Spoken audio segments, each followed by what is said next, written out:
लेकिन जानना है तो आप संघ में आइए, दूसरा रास्ता नहीं। अंधा था, बैठा था, दोस्त आया, पदचाप से उसने समझ लिया, पूछा कहाँ गए थे, दोस्त ने कहा भोजन के लिए। क्या खाया भोजन में? खीर। तो बोले खीर क्या होती है? तो बोले दूध नहीं जानते, सफ़ेद सफ़ेद। हाँ बोले दूध तो पिया है, लेकिन सफ़ेद यानी कैसा होता है? तो सफ़ेद नहीं जानते, बगुले जैसा। तो बोले बगुला कैसा होता है? अब कितने प्रश्नों का उत्तर देते रहे। तो उसने अपना हाथ कर दिया, ये देखो बगुला ऐसे होता है। अंधे ने हाथ टटोल लिया, बोले इतनी टेढ़ी खीर खाई तुम्हारे गले में नहीं अटकी?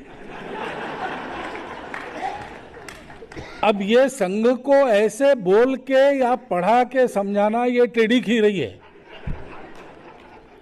और इसलिए कुछ बातें तो बोल सकते हैं, कुछ हद तक बता सकते हैं, लेकिन जानने के लिए आइए। संघ मनमर्जी का काम है, आना जाना फ्री है, कोई कंडीशन नहीं है। और इसलिए आइए, देखिए, अनुभव कीजिए। अच्छा लगा आपको रहिए, नहीं लगा तो आपकी मर्जी। यहां तो कोई सैंक्शन नहीं है, बस स्नेहपूर्ण आत्मीयता, इस एक भरोसे ये चलता है। वो एक ज्ञानेश्वर महाराज संत है, उनकी कविता, भारूड कहते हैं उसको, लोक काव्य का प्रकार है। उसमें उन्होंने ये कहा, मराठी में कहा है कि कांटे की अनी पर, यानी नोक पर, कांटे की अनी को पर 3 गांव बैठे, 3 में से 2 उजड़ गए, एक बस ही नहीं रहा है। जहां बस नहीं रहा है वहां 3 बाड़े थे बड़े बड़े, 2 गिर गए थे, एक बना ही नहीं। जो बना ही नहीं उसमें 3 भैंसे बांधी, तो 2 बांझती, एक को हुए ही नहीं।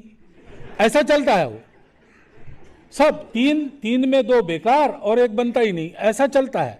और चलते चलते अंत में वो कहते हैं कि ज्ञानेश्वर कहते हैं इसका अनुभव बिना सदगुरु नहीं समझेगा।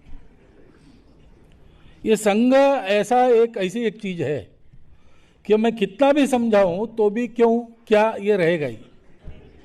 आप आइए, देख लीजिए और अपना आप तय कीजिए। हम भी फ्री, आप भी फ्री।